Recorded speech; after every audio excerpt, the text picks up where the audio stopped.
Hi friends, welcome to माय घरकुल.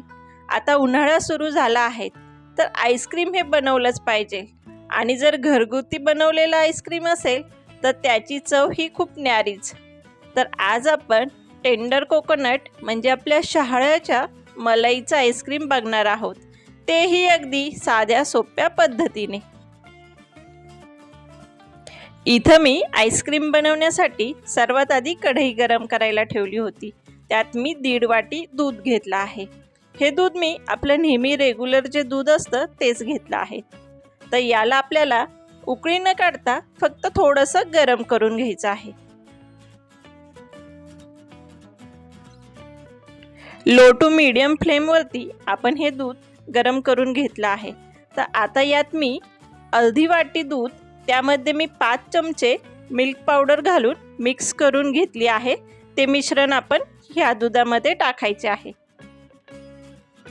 Milk powder तुम्ही जर उकळत्या किंवा गॅसवर असलेल्या दुधात डायरेक्ट टाकली तर त्याच्या गुठळ्या ह्या होतातच आणि त्या मग सॉल्व करायला खूप अवघड जाते.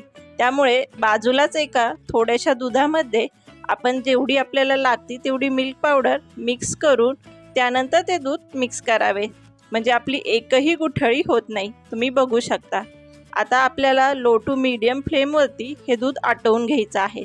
स्पॅच्युल्याला आपल्याला दूध आता चिकटलेलं दिसतंय, याचा अर्थ आपलं दूध व्यवस्थित घट्ट झालं आहे. अशी दुधाची लेयर स्थिर दिसायला लागली की गॅस बंद करावा आणि थोडं याला आपण थंड व्हायला ठेवून देणार आहोत. हे आपले दूध थंड होईपर्यंत आपण नेक्स्ट स्टेप करूयात. तर इथं मी शहाळ्याची मलई घेतली आहे. आपण ज्यावेळेस बाहेर नारळ पाणी प्यायला जातो त्यावेळेस घेतानीच त्या दुकानदाराला विचारून मलई निघाल असा नारळ घ्यावा, म्हणजे त्यामध्ये अशी छान मलई निघते. फक्त मलई आपल्याला थोडीशी साफ करून घ्यावी लागते, म्हणजे तिच्यावरती जो लालसर भाग असतो तो काढून घ्यायचा. आता मी मिक्सरच्या भांड्यामध्ये ही जी मलई आहे त्याचे असे छोटे छोटे तुकडे करून आपल्याला याला बारीक करून घ्यायचं आहे. शहाळ्याची मलई नाहीच मिळाली तर तुम्ही इथं ओलं खोबरं जे असतं तेही वापरू शकता. या मलईचे तुकडे केल्यानंतर ती मिक्सरमध्ये फिरवली की व्यवस्थित त्याची पेस्ट तयार होते. म्हणून मी या सगळ्या मलईचे असे व्यवस्थित तुकडे करून घेणार आहे आणि मिक्सरवरती आपण फिरून त्याची पेस्ट बनवणार आहोत.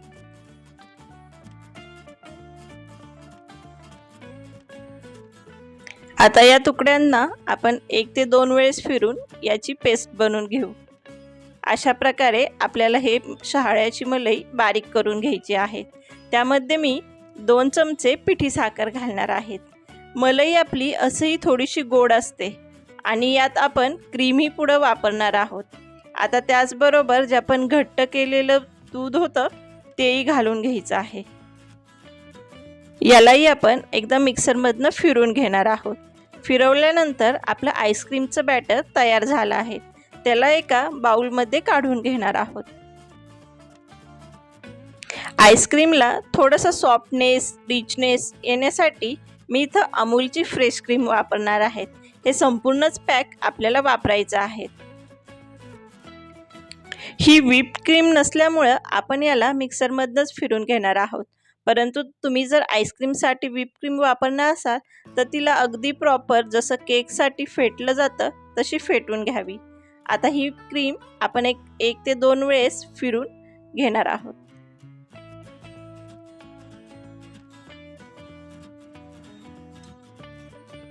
आता मिक्सरमधनं फिरवलेली ही क्रीम आपण आपला जे बॅटर आहे आईस्क्रीमचं त्यामध्ये घालणार आहोत आणि व्यवस्थित असं मिक्स करून घ्यायचं आहे. मिल्क पावडर किंवा आपण अमूलची ही जी फ्रेश क्रीम वापरली, या 2 गोष्टीमुळे आपली आईस्क्रीम ही खूप सॉफ्ट बनते. म्हणून शक्यतो घरी जर तुम्ही आईस्क्रीम बनवत असाल तर या गोष्टी जरूर वापरा. आता व्यवस्थित मिक्स झाल्यानंतर याला आपण झाकण ठेवून साधारण 8 ते 10 तास किंवा रात्रभर फ्रीजरमध्ये सेट करायला ठेवून देणार आहोत.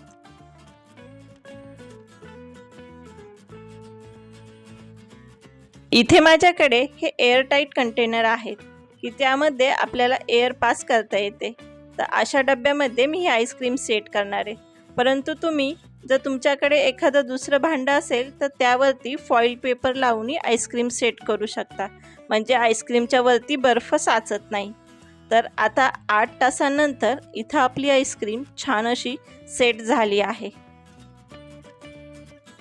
तर या सेट झालेल्या आईस्क्रीमला स्क्रूबरच्या साहाय्याने आपण सर्व करणार आहोत. तुम्ही बघू शकता अगदी सॉफ्ट विकतचं जशी आईस्क्रीम असते तशीच ही बनली आहे. तर इथं आपली छानशी अशी टेंडर कोकोनट आईस्क्रीम खूप कमी खर्चात, कमी वेळेत आणि खूप कमी कष्टात तयार झाली आहेत. तर या उन्हाळ्यात ही आईस्क्रीम ट्राय करायला विसरू नका आणि आवडल्यास कमेंट्समध्ये सांगायलाही विसरू नका. पूर्ण व्हिडिओ पाहिल्याबद्दल खूप खूप धन्यवाद.